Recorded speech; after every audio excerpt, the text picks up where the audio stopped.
दोन्ही पक्ष एकत्र आलेत काय? नाशिकची अवस्था परिस्थिती पाहता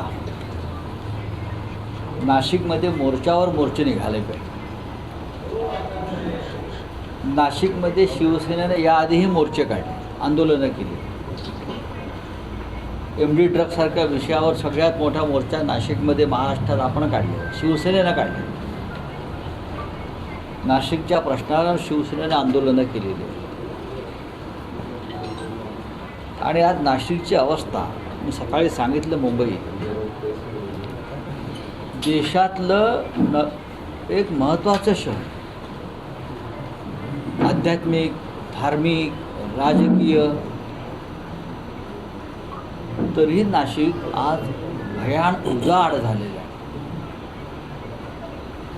ठीक आहे, महानगरपालिका अस्तित्वात नाही, पण जे काही प्रशासन म्हणून जे कोणी बसवलेले आहे त्यांची जबाबदारी आहे. जे कोणी पालकमंत्री सध्या आहेत नाहीत, पण मंत्री तर आहेत ना.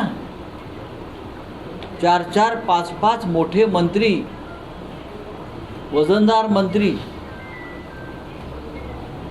या नाशिकमध्ये असतात, राहतात, वावरतात.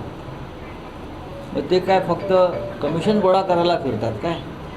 ठेकेदारांकडून, महापालिकेतून कशा करतायत मंत्री? ते काय करतायत? गुन्हेगारी वाढली, पाण्याचा प्रश्न आहे, नागरी सुविधांचा प्रश्न आहे, ड्रग्स हा अत्यंत गंभीर प्रश्न आहे नाशिकमध्ये. काय करताय गृह खातं? काय करताय? राज्याचे मुख्यमंत्री असलेले देवेंद्र फडणवीस यांनी विकासासाठी नाशिक शहर दत्तक घेतलेलं आणि आपल्या या दत्तक शहराची अवस्था त्यांनी एकदा वेश पालटून रात्री यावं आणि पाहावं.